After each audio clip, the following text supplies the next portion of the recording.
Aleyküm, Kero'k hafta savdo patpisçileri sağamanmısılar? Size bilen görüştürganımızdan xursandmiz. Yine bugün 13. dekabr. Xudo xolasa yangi yil ham kelib kelayotir. Kelib kelayotgan bayram bilan o'zi hammangizni tabriklaymiz patpisçileri.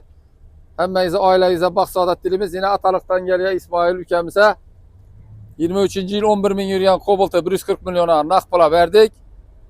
2 maşın alt turttu bular. İsmail tabriklaymiz. Rahmet.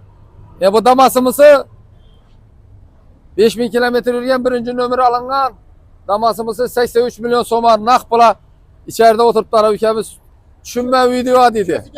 Şesiga bindirtdi. Beni Coram Sonra İsmail Corası. İkisem hayırlı görsün. İkisine mine herkese bir maşın verdim. Bunları ikisine tebrikleyeyim. Bütün atarlıkları tebrikleyeyim. Atarlıkları indi. Atarlıkları alga ağzı indi. Aldırladı atarlıkları. Hep de 2-3 maşa tutturttular. Bütün yaratığınız bilen hemmenize aileyi baxt dilimə sizlere. Tebriklemeyin maşın bilen. Sizem tebrik. Şu maşallah bayramda hayırlı ne maşın olsun, baxt ekkesin. Tebrikliyimiz patpisçiklere hemmesini. Gel arasıyla hemme türdeki maşalarımız var.